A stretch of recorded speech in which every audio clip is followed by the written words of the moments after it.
The red light of the camera under the ceiling flashed briefly in the darkness, even though the lights in the room had already been turned off, and the faint smell of burnt dust wafted from the elevator shaft, as if someone deep inside the building was slowly heating up old wiring. Greetings to those listening to this story. This voice is addressed to those who have their screens open, the lights on, or have just turned off the lights in their rooms. First, I would like to ask you to write in the comments where exactly you are listening. In bed, in the kitchen, on the road, in someone else's house. Such details help to imagine how the same story lives in different places. I wish you a calm but attentive listening experience, because the story is about a person who was sure that she lived alone, until one message turned her usual life into constant tension. The girl's name is Lera. She rents a small, one-room apartment in an ordinary high-rise building on the outskirts of a big city. The room has a bed, a table, a wardrobe, old linoleum, and only a window overlooking other windows just like it.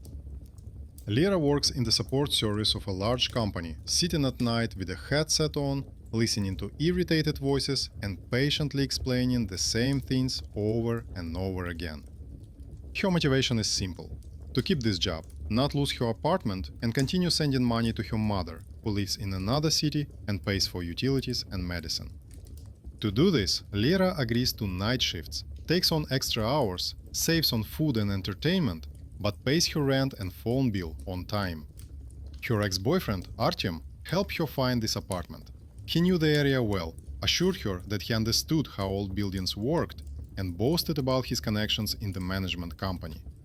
He liked to repeat that in such buildings, everything depended on a few people and old keys that had been passed around for years. According to him, if you've been to the office or the utility room once, you can always arrange to come back. At the time, it seemed like empty boasting. Lera was grateful for the quick help with housing and didn't delve into who was opening what for whom. Over time, the relationship ended. Artyom disappeared into his new life, occasionally popping up in correspondence with short messages. Lera changed the lock, drew up the contract herself, and stopped letting him into her personal affairs. For extra peace of mind, she bought an inexpensive ceiling camera, a small peephole in the corner of the room, aimed at the bed and the window. The camera connected to her phone, recorded short videos when motion was detected, and signaled with a flashing red LED. This light became part of her ritual. Before leaving for work, Lera would check that it was on, sometimes looking at the app at night and watching her empty, peaceful interior. The house around her lived its own life. In the stairwell, there were peeling walls and an old elevator that sometimes got stuck for a split second before continuing on its way. The residents argued in the building chat, complaining that the elevator ran on its own at night, the doors opened empty, and there was a smell of smoke coming from the shaft. The technician came every time, checked, and wrote that he found no critical problems. The smell of burnt dust did not disappear. Lera got used to smelling it almost every evening when she entered the building. This smell became the first recurring detail that she did not pay attention to while everything still seemed normal. The second detail was at the doorstep. Lera liked the doormat to lie flat. She carefully straightened it every time before leaving. Several times in a row, when she returned, she noticed that the mat was slightly shifted, one corner bent. At first, she blamed it on her own haste, then on the cleaning in the stairwell. Once she bent down to fix it and noticed a small old key without a keyring under the mat. The metal was worn and it was shaped like a technical lock. It gave her an unpleasant feeling. Her neighbor on the floor below, Nadezhda Ivanovna, worked as a cleaner in another building, carried a huge bunch of keys, and knew all the doors and intercoms better than any repairman. Lera took her find to her. Looking at it closely, she noticed that similar keys had once been issued to workers for the entrances and utility rooms, and promised to take it to the dispatch office. The woman was not well liked in the building for her sharp remarks, but no one seriously appreciated her ability to understand the finer points of housekeeping. So, this underappreciated person with the keys to the building ended up next to Lera although she did not think about it. The third detail came via her phone. At night, the camera app would occasionally send notifications about movement. Vera watched the videos between calls. A shadow flickering from the curtains, a strip of light from cars outside the window, a random glare. The camera reacted to any change in lighting, so she simply turned off the notifications until morning. Once she noticed that a short video began with a tiny jerk of the image, as if the camera had been slightly touched, and then everything stabilized. The bed, the window, the table, everything was in place. Lyra decided it was the network slowing down and closed the app.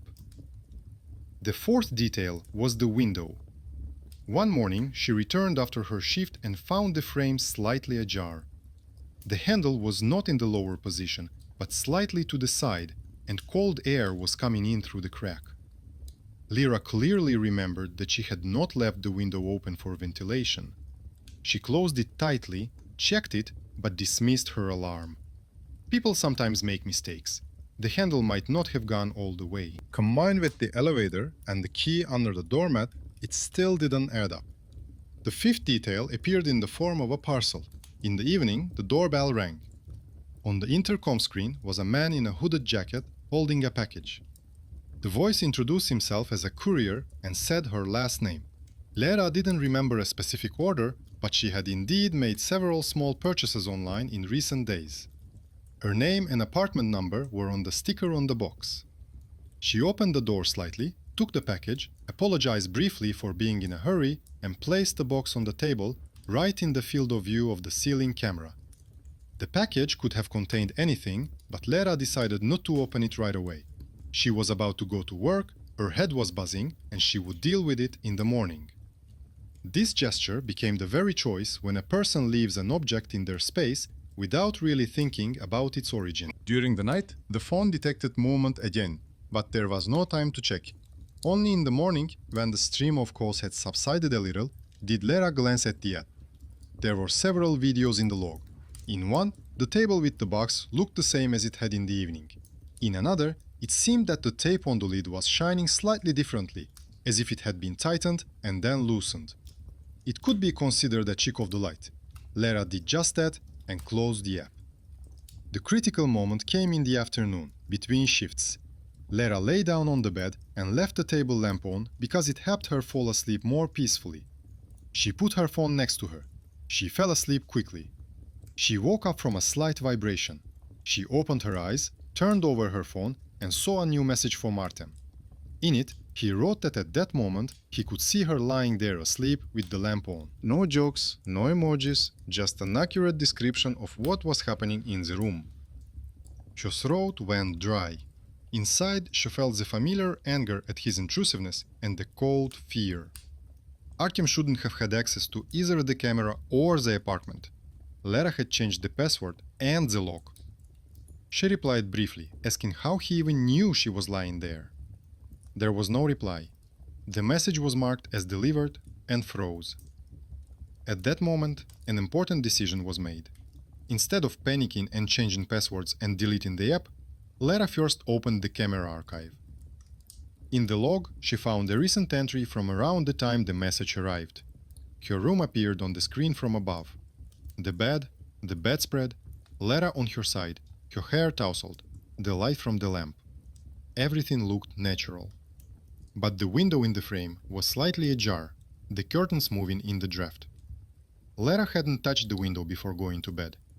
She paused the video and looked at the real window. The handle was not in the lower position again. The same small gap, the same slight flow of cold air across the floor. The repetition became too obvious.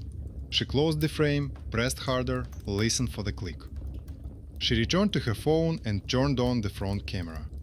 On the screen was her own face, creased from sleep, but her eyes looked too straight, as if they were already fully awake, even though she still felt sleepy inside. This strange discrepancy could be explained by image lag or fatigue, but along with the message from her ex, it added another layer of anxiety. Then Lyra did what she did best. She began to piece together the details. The smell of burning in the elevator, the rug that had been moved from the door, The old key under it. The neighbor's promise to take it to the front desk. The camera notifications. The window that was opened by itself. The box from the courier that she never opened. The message from the man who once boasted of knowing the house's habits. All of this came together for the first time in one place. The red light of the camera flashed quietly above the bed, as if marking the beginning of another life in the same room. The red light of the camera above the bed flashed again, like a mark in a journal where words are not written, but simply a fact is recorded. Another part of the same life begins in this room. Lara sat on the edge of the bed with her phone in her hands, trying not to panic. Inside, the familiar work process was already underway. At customer service, she had seen dozens of times how people confuse time, forget that they changed the settings themselves, and blame technology for what they did with their own hands. The habit of organizing chaos into lines helped her not to dissolve in fear. She opened the camera app not as a user who was afraid of pictures, but as a person who was used to looking at details. First, she checked the recording time. In the video where she was lying under the lamp, it said 1 hour, and Artyom's message came a few minutes later. It seemed like a coincidence, but at the bottom there was an inconspicuous note that the camera's internal time was not synchronized. In the instructions, such lines are written in small print. In Lara's work, such trifles often explained the miracles that clients talked about. Here, she had to admit that her ex could see the room not at the same second as she did. But where did he get access? In the settings, she found a section with devices that had ever logged into this account. The list included her phone and some unnamed browser login. The date was long past, but it was just before the day she first noticed that the rug by the door had been moved. At the time, it seemed like a coincidence. Now, it was just another line in the table. A memory came to mind that Lara hadn't thought about since she threw away the camera packaging. On the very first day, when she tried to connect it to the network, everything was slow and it couldn't find a signal. She was late for her shift and, annoyed, wrote to Artem. At that time, she still had his contact information and was accustomed to thinking that he was more knowledgeable about technology. He responded almost immediately, asking her to send screenshots of the settings. Lara obediently sent photos of the screen with the login fields, server address, and time. That evening, she just needed to get to work on time, so the thought that a stranger on the other end of the chat could see half the data from her new camera didn't seem dangerous.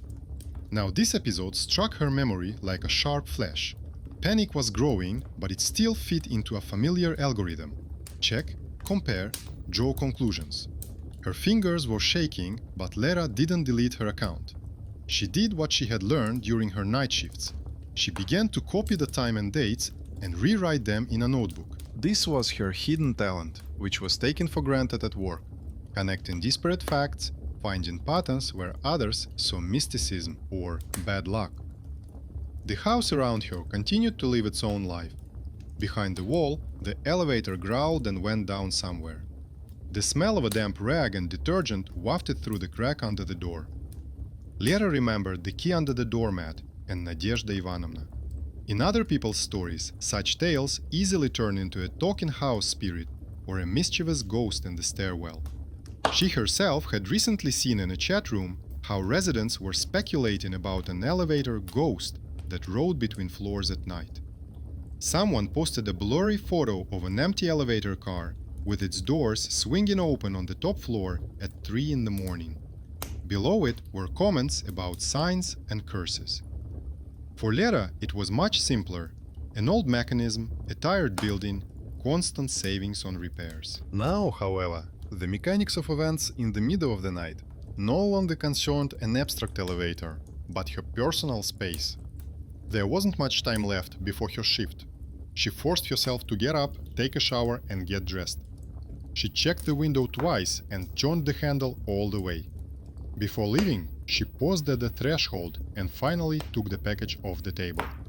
The box was light, almost useless. The label bore her first and last name, a clear barcode, the order number, and some sender identified only by general terms, without a specific company name. Her skill in reading technical data told her that she could go further with these lines if necessary. Lera opened the box before leaving. Inside was a cheap plastic night light in the shape of a cloud, and at the bottom was a concise receipt. The amount was symbolic, like in an advertising campaign. The sender was listed as a private individual without a specific name. It seemed like nothing to worry about. But a layer of strangeness remained. She definitely did not remember ordering such an item herself. The receipt went into her bag. Leaving it at home seemed like a bad idea. Lera put the box back on the table, but now it was no longer in the center, but slightly closer to the edge, deliberately uneven. She crossed out the tape on the lid with a thin line of pen. If anyone touched it, the line would be broken. The camera on the ceiling could see the entire table. The stairwell was damp, the water from cleaning not yet dry. The elevator smelled of burned dust again. On the first floor, near the mailboxes, stood Nadezhda Ivanovna with a bucket and rags laid out around it. She looked at Lera with the narrowed eyes of someone who constantly notices other people's little details.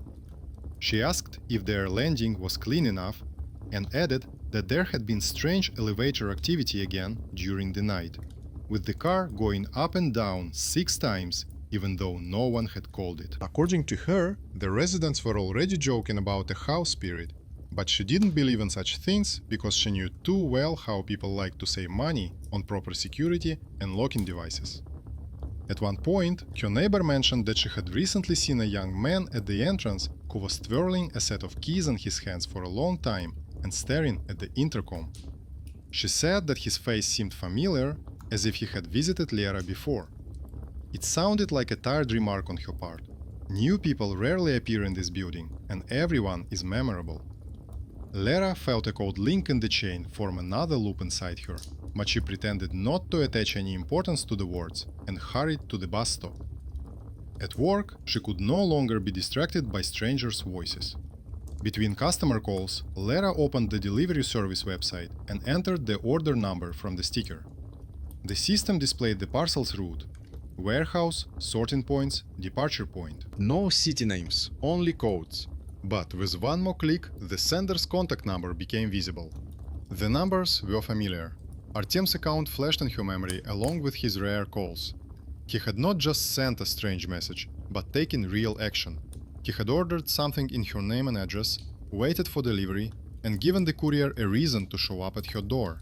At this point, the myth of a mystical coincidence was finally dispelled. A real person who had interfered in her life was clearly identified. The package was no longer a mysterious box from nowhere. It became a document in which one could read someone else's initiative and control. The only question was what exactly the sender wanted to control: the moment when she was at home, or what was happening in her room.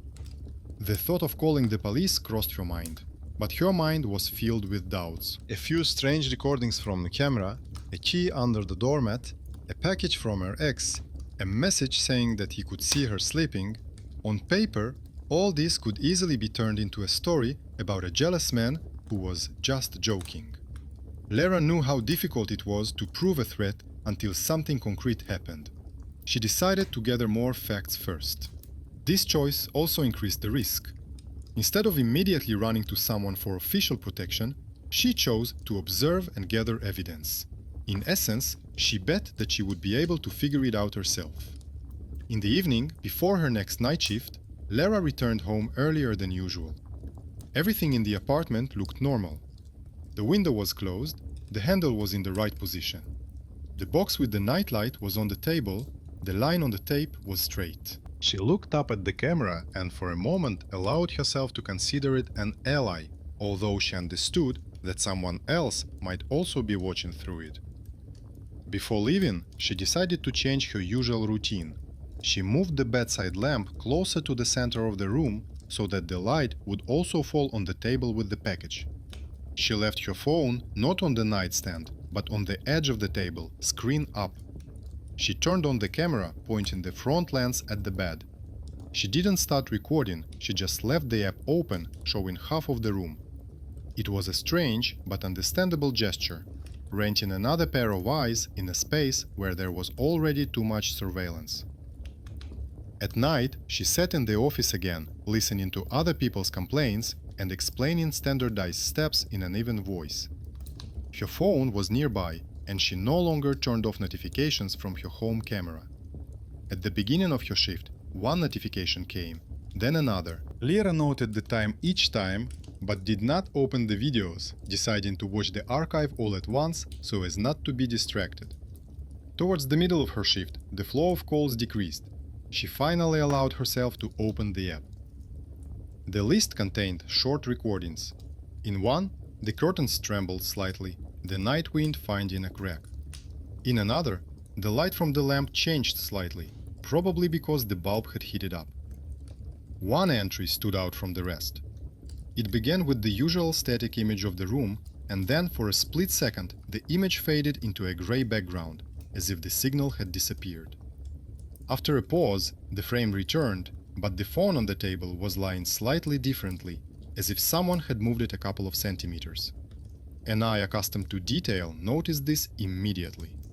Lera rewound back and forth, making sure it wasn't a trick of the light.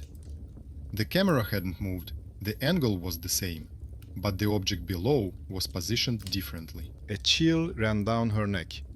In hospital stories, this is called nighttime déjà vu. In mystical stories, the intervention of something invisible. Here, it looked like a momentary loss of connection and someone's quick, careful hand touching her things during that time. At that moment, a new notification popped up on her phone screen, no longer from the camera app. It was a message from Artem. It said that she was sitting and looking at the screen again. The phrase was simple and accurate. Lera was indeed sitting in an office chair, looking at her phone screen and trying to understand what was happening at her home. The lamp in the room was on, the camera was recording.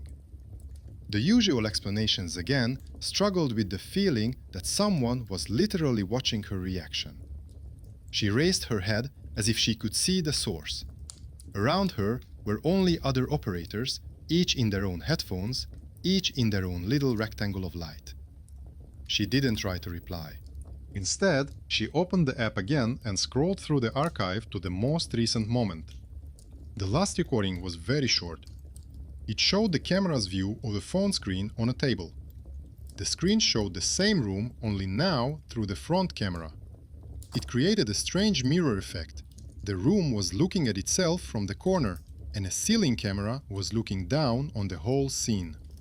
In the lower corner, her silhouette was faintly visible, captured by the front lens as she was about to leave. Anyone with access to at least one of these images could easily tell that she was looking at the screen without even being there. Another uncomfortable agreement surfaced in the depths of her memory. When Lera was moving into this apartment, Artem suggested that some of the documents be drawn up not in her name, but in the name of a distant relative who allegedly had a discount with the owner of the house. At the time, it seemed like a convenient trick. Less expense, less paperwork. The contract bore someone else's name, while her signature was on an additional sheet as a resident. The local government still listed that relative as the primary contact. At the time, Lera shrugged it off, thinking that the main thing was having a roof over her head. Now, the realization that the person from her past could still be the official representative of these walls made the air around her thicker. Returning to the apartment after her shift was becoming increasingly frightening and at the same time increasingly necessary. But it was no longer possible to leave things as they were. Several threads came together in her mind. The smell of the elevator, the key under the doormat, the strange sender of the package, the old agreements made when she moved in, logging into the camera account from another device. Unlike the residents' chat, where events were explained by myths about the house, here there were dry lines with dates and times. Lera had no illusions about miracles, but for the first time in a long time, the clear knowledge that she was being watched not by ghosts, but by a living person, turned out to be scarier than any legend. There was only one thing left to do: go home and check who actually had the keys to this entrance and this door.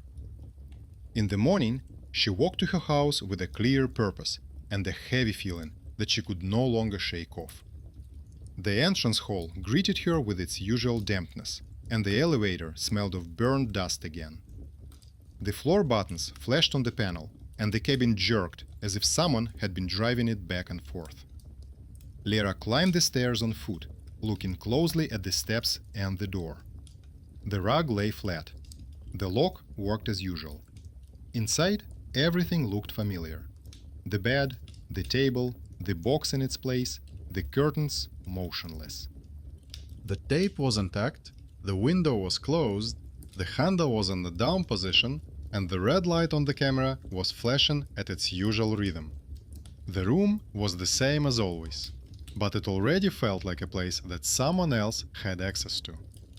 Lera didn't beat around the bush. She went downstairs and rang Nadezhda Ivanovna's doorbell. She opened the door with a rag in her hands. Lera briefly explained the main points: strange recordings from the camera, a message from her ex, a package addressed to her, a key under the doormat. No unnecessary details, just the facts and the time. The neighbor listened attentively, asking for clarification on which days the notifications arrived, when the key was found, and at what times the elevator ran at night. Nadezhda Ivanovna said that she had noticed a young man at the intercom for a long time. According to her, he stood at the entrance several times, pressed buttons, and looked at the door. His face seemed familiar to her, and she remembered seeing him at Lera's place before. She also said that when Lera first moved in, she had glimpsed the contract at the manager's office and remembered that the main tenant was listed as a man, not Lera. At the time, the neighbor decided that it was one of her relatives and did not interfere. Returning to the apartment, Lera took out her copies of the contract. The main tenant was indeed listed as a man with a different surname. The name matched that of the relative Artem had once used as a cover. She remembered his words about his acquaintances in the management company and about discounts. It became clear that the apartment was officially registered to a person connected with a technical service, and she was listed in these papers as a resident. Her working habit of using tables and logs kicked in automatically. Lera drew columns on a piece of paper. Date, time, event. In one column, she entered the camera notifications. In another, the nighttime elevator trips according to reports from the building chat, and in the third, her shifts. The result was a chain where on the days of her night shifts, movement at the door and strange camera recordings were most often recorded. Next to it lay a receipt from a package with a nightlight which had the sender's number on it. The number seemed familiar. At work, Lera knew that any system records authorizations. She opened the email account she used to register the camera and wrote to the manufacturer's support team in a neutral tone as a regular customer. She indicated the model, the approximate time of the strange activity, and asked for a list of recent logins to the account. The letter was sent, and all she had to do was wait. During her next shift, she approached Sasha, a quiet colleague who was considered a little strange in the department, but was respected for his ability to deal with complex cases. Lera described the situation as the story of an abstract customer, a camera in a rented apartment, a former partner who once helped with the setup, now messages are coming in that someone can see the room, and there is suspicion of access from inside the house. Sasha asked only the important questions: how the camera was connected, whether the password had been changed, whether the router was in the fuse box or in the apartment itself. He said that people often talk about this as if it were mystical, but in fact the schemes are primitive. If someone set up the device from the first day and saw the login, they could have saved it and connected later. In some houses, the internet goes through a common box in the hallway, and if you plug a small device into it, you can route the traffic through yourself. This is especially true if the person is connected to the management or technical service. Sasha added that he was ready to look at the camera logs if they came.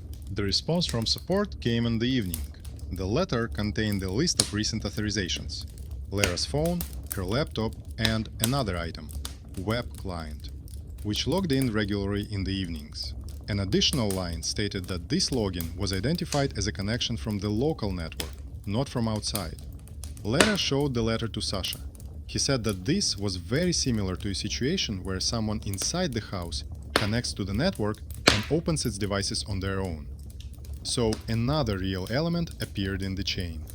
A former partner who boasted of connections in the house, a relative listed in the contract, local access to the camera via the network, the man at the intercom whom the neighbor had seen. This no longer looked like a coincidence. The next step was the management company. On ordinary days, Lera treated it as a dry entry on a receipt. Now, it was a source of direct information. She came to the office in the afternoon and wrote a statement about changing the contact person for her apartment. The employee at the counter entered the data into the computer, took out the old contract, and was surprised to see that the main tenant was still listed as a former employee of their technical service who had been fired long ago. She said that they had not had time to reissue the documents for several apartments and added that this person had indeed had access to the service keys in the past. Lera left with a copy of her statement and the clear understanding that the connection between the house, the papers, and the man from the past was not her imagination. It was recorded in a system that was used to store in numbers and signatures, not stories. When she returned home, she saw a folded piece of paper at her door. On it, Nadezhda Ivanovna wrote that the elevator had stopped several times on their floor during the night, even though no one had called it, and that she had heard cautious footsteps in the hallway. At the bottom, the neighbor added that she was ready to help if Lera decided to investigate, and that she could watch from her apartment because her door opened directly onto the landing. This note was simple, without any grand statements, but it showed that Lera not only had technology and paperwork on her side, but also a living ally in the building whom everyone was used to ignoring. The cleaning lady with the wrinkled sweater and bunch of keys became an important figure in a story where, for a long time, it seemed that only cameras and contracts mattered. By evening, a plan had been formed. Lera agreed with management to switch from the night shift to the day shift in order to change her usual schedule. For an outside observer accustomed to her routine, this might have come as a surprise. Everything in the apartment had to be left as if she had gone to work. The lights on, the curtains slightly open, the bed neatly made, her mug and notebook in their places. The camera had to be left on. She had already marked a thin line on the tape covering the nightlight box and made a tiny mark with a pencil on the edge of the rug by the door. Nadezhda Ivanovna agreed to spend the evening at home with the door ajar and listen for the elevator. If the elevator started moving without being called and she heard footsteps on the landing, she would be able to see who had come to Lera's door. Sasha was ready to monitor the logs at that time in case the web client reappeared. When Lera left the apartment, the light was on in the room, the curtains were slightly open, the box was on the table, and the camera recorded everything. The lock clicked, the rug lay flat as if measured with a ruler. The red light on the ceiling flashed, capturing another frame. This was no longer just another ordinary evening, but the beginning of a test phase that would determine whether the stranger's gaze would remain a nameless threat or take on a specific face. The evening, which would previously have been just another night at work, turned into a silent trap, where every familiar detail was in its place, but with a different purpose. Lera went down to the street, walked to the end of the courtyard, turned behind the house, and returned through another entrance, where she could climb the stairs and go straight to Nadezhda Ivanovna's floor. She had left the door ajar in advance and turned off the light in the hallway so that she could look at the landing through a narrow crack without giving herself away. The old neighbor's apartment smelled of cleaning products and boiled potatoes, and there was a mug of cold tea on a stool. Lera positioned herself so that she could see both the door and her phone screen. The camera app was open on her phone. An empty room with the lights on, a neatly made bed, a table with a box and a thin line of tape. The curtains slightly open. Everything looked as if the owner had gone to work and was about to return, although in reality, she was just one wall away. The neighbor sat closer to the door, listening to the sounds of the elevator, footsteps, any clicks. Over the years of her work, she had developed a keen ear for such details. Sasha was at home at the time. On his computer, among the open work windows, was a letter from the camera's technical support. He promised that as soon as he saw the new web client login, he would write to Lyra right away. For him, it was an interesting task, an opportunity to apply knowledge that usually went unnoticed. In the department, he was considered too quiet, but it was at moments like these that such people became the invisible support that could be relied upon. The first few hours dragged on slowly. The elevator rarely buzzed, mostly on the lower floors. Someone was returning from the store, someone was walking their dog. Nadezhda Ivanovna could almost guess who was walking by the short steps and the sound of bags. She whispered, without mentioning names, that a family with a child had just come up. Then a neighbor from the third floor had passed by. Time dragged on, and Lera periodically had the feeling that it was all too complicated, and that no one would come. Towards late evening, the elevator suddenly came to life. The cabin began to run more often than usual, although it was quiet on the stairs. From the sound, it was clear that the elevator was going up to the upper floors and immediately going back down, as if someone was checking its operation or riding it non-stop. This pattern of movement was familiar from messages in the building chat, where previous nighttime trips were attributed to an unknown force or malfunction. Now it was perceived as someone else testing the waters. Lyra's phone vibrated in her hands. The camera app sent a motion notification. The recording that opened a few moments later showed the door to the room. At the bottom, the shadow from the threshold moved slightly, as if something had changed in the hallway. Then everything returned to normal. Almost immediately, another notification arrived, this time not from the camera. The message from Sasha contained a brief summary. According to the data he was looking at, the same web client from the local network had logged into the camera account. He noted the time to the minute. This point on the invisible line coincided with the sound that Nadezhda Ivanovna heard. The elevator arrived at their floor and stopped without being called. The doors opened with a quiet click, followed by cautious footsteps. Through the gap between the door and the frame, a shadow could be seen crossing the landing. The person stopped at Lera's door, paused for a second, as if listening, and leaned toward the doormat. Lera clenched her phone so tightly that her fingers turned white. The camera screen was still silent, but through the crack she could see more. A man in a dark jacket, hood pulled tight, his face partially in shadow. He held a bunch of keys in his hand, his fingers confidently picking through the familiar teeth. He moved the doormat slightly with his foot, as if he had done this many times before, and lifted the edge. A small pencil mark on the edge of the doormat was now only half visible. That was enough to understand. A stranger's foot had already left its mark. Everything happened quickly after that. The man took out a key, very similar in shape to the old service key. He inserted it into Lera's door lock and turned it effortlessly. The lock opened as it would for someone who had long been accustomed to it. He went inside without turning on any additional lights, and the door behind him closed quietly but did not latch completely. Perhaps he expected to leave as quickly as he had entered. All this appeared on the phone screen with a slight delay. The camera showed a figure entering the field of view. The man moved confidently, as if he were at home. He glanced around the room, walked over to the table, and touched the box. He tilted the lid slightly, then put it back, trying to leave everything as it was. The line on the tape that Lera had drawn in advance was now slightly smudged, as if someone had run a finger over it. Then he walked over to the bed and sat on the edge. He had a phone in his hands.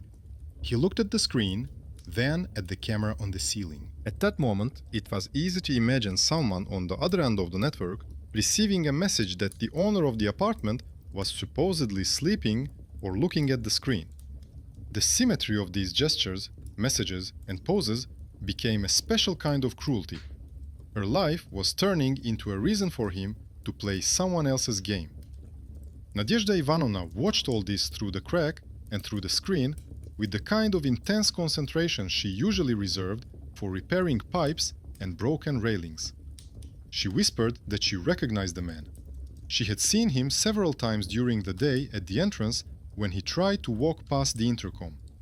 At the time, she had decided that he was someone from the technical service because he was carrying the same bundles of tools as the repairman. Now it was clear that he was not just a worker, but a man who was using his old access for his own personal gain. The question of whether to intervene now hung in there for a few heartbeats. Bursting into the hallway together and making a scene seemed dangerous and pointless. Too many emotions, too few tools. Lera remembered the statement to the manager and the data from the camera logs. She already had papers in her hands showing the connection between the apartment and the man who worked in the technical service. All that remained was to complete the picture with live footage. Her neighbor suggested a simpler solution. Instead of calling the regular police, who would take an unknown amount of time to arrive, she should call the local police officer on duty, whose number she knew from years of conversations in the stairwell. In their building, few people had built a relationship with him, but she had had to call him more than once about everyday issues. She dialed the number, briefly described the situation, emphasizing that a man with someone else's key was currently inside an apartment that was officially assigned to another resident. It was too specific to simply brush off. Lera continued to stare at the screen. The man in the room behaved like the owner. He walked over to her chair, opened her notebook, and flipped through a few pages. It was clear that it was important to him not only to see the pictures, but also to look at the notes, the little details of a life that no longer belonged to him. Then he looked up at the camera again and froze for a second. Perhaps he thought he saw something change in the indicator, or maybe he just felt the familiar tingling in the back of his head. He got up and walked to the door. At that moment, footsteps and voices were heard downstairs. The elevator went up faster than usual. After a while, the doors on the floor opened again, and two figures appeared in the corridor: the police officer on duty and an employee of the management company, who had been quickly called from a nearby office. The police officer had long since seen everything that could happen in such buildings without bloodshed or loud news, from domestic conflicts to unauthorized renovations. Seeing Lera and her neighbor at the half-open door, he immediately realized that a conflict was brewing and asked them to stay out of the way while he sorted things out. When the man came out of Lera's apartment, he clearly did not expect to see anyone. Several pairs of eyes met him in the hallway. The police officer introduced himself and asked him to explain on what grounds he had entered someone else's apartment with a key without the owner being present. In response, he rattled off familiar phrases: that he was just checking on security, that he had a verbal agreement, that he wanted to help because the neighborhood was unsafe. It all sounded like a long rehearsed script that no longer stuck to the facts. Lera took the receipt for the nightlight delivery and a copy of the contract out of her bag. The receipt had the sender's number on it. The contract had the name of the former technical service employee to whom the apartment was registered. Now, fresh camera recordings, authorization logs from the local address, and the live presence of a person with a key at the moment when the owner was officially absent were added to this set of evidence. The district police officer listened carefully and asked to see the video recordings and documents. In such situations, he did not make loud statements, but he understood perfectly well how many people with old access codes were walking around the houses. The management employee who came with him recognized the man as a former colleague. It was the same person who was listed in the database as a technical worker but had been fired several years ago. It turned out that he had refused to hand over some of the keys and had kept and used some of his connections in the buildings. Lera listened to this as a dry summary, which concealed the story of someone else's habit of feeling like the master of a place where people just want to live in peace. The investigation did not turn into a noisy scandal. The man was invited to accompany the district police officer and a management employee to a quiet place to fill out the paperwork. They tried to take the set of keys from him, record the fact of unauthorized access, and make notes in the database. It was not a dramatic scene of justice being served, but rather a long, tedious process of correcting what had been accepted as normal for years. After the hallway emptied, Nadezhda Ivanovna and Lera remained alone on the landing. The neighbor sighed heavily and said that such stories rarely come to an end. But this rare case was one where someone had taken the trouble to collect papers and records. The rug by the door now lay unevenly, the pencil mark smudged. Lera crouched down for a moment to look at it and felt a strange sense of relief. For the first time in a long time, the physical trace of someone else's presence did not seem like an elusive shadow. It had become part of a recorded history that could now be shown and explained. Inside the apartment, the first thing she did was look at the box with the nightlight. The line on the tape was smudged, the lid slightly shifted. Inside was the same simple plastic device, nothing more. But now this box was no longer a mystery, it had become evidence, and the nightlight itself a symbol of imposed, caring control. Lera carefully put the receipt, the contract, the printouts of the letter from technical support, and a copy of the screenshots with the logs into one file. This set of documents was boring to look at, but important in essence. For her, there was always more truth in such papers than in the most frightening rumors. Then began a series of simple but important actions. Under pressure from recent events, the management company reissued the contract, removing the name of the former technician and listing Lera as the sole responsible tenant. The locks on the entrance and apartment door were officially replaced with certificates and receipts. The old keys were declared invalid. Another specialist was called in to check the connection in the panel where the shared router was located, and he found a small device through which someone was trying to route traffic. It was removed and taken away as part of the inspection. Lera also reconfigured the camera. Now she has chosen a different password, enabled additional protection, disabled access via the browser, and set up notifications for each new login. The idea of getting rid of the camera altogether came up, but it didn't stick. It wasn't about the technology itself, but about who was using it and how. Similarly, the elevator no longer seemed like a place where a ghost lived, but simply an old mechanism that was in someone's hands part of the time. The neighbor continued to wash the stairs and sweep the landing. Now the residents looked at her a little differently. A message appeared in the building chat that the nighttime elevator trips were not related to a building anomaly, but to the actions of a specific person, against whom measures had been taken. Many people silently liked the message. After a while, it became one of those stories that newcomers are told, not about miracles, but about how important it is to look at people, not just walls. Sasha returned to his shifts, but for Lera he remained the one who, without any ulterior motive, had once helped her read dry technical lines so that they could be turned into protection. His talent for noticing connections and logs no longer seemed like a strange, useless trait. For her, it was a reminder that in a world with so many eyes and cameras, sometimes the person who can read a table correctly is the one who makes the difference. When everything was more or less sorted out and the documents were placed in a separate folder, Lera went to bed in her room for the first time in a long time with a lamp that she turned on herself, without fear that someone was writing to her at that moment, describing her posture. The camera on the ceiling was still there, but the red light no longer felt like a stranger's eye. It was a tool over which she had regained control.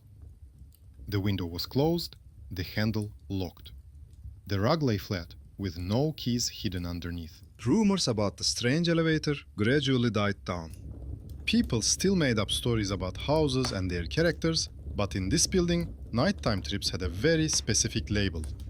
Not a ghost, not a curse, but a former maintenance worker who had long considered other people's apartments an extension of his territory, and one day encountered the fact that, even in the most ordinary house, there are people ready to say enough, not with a shout, but with a folder of papers and attention to detail.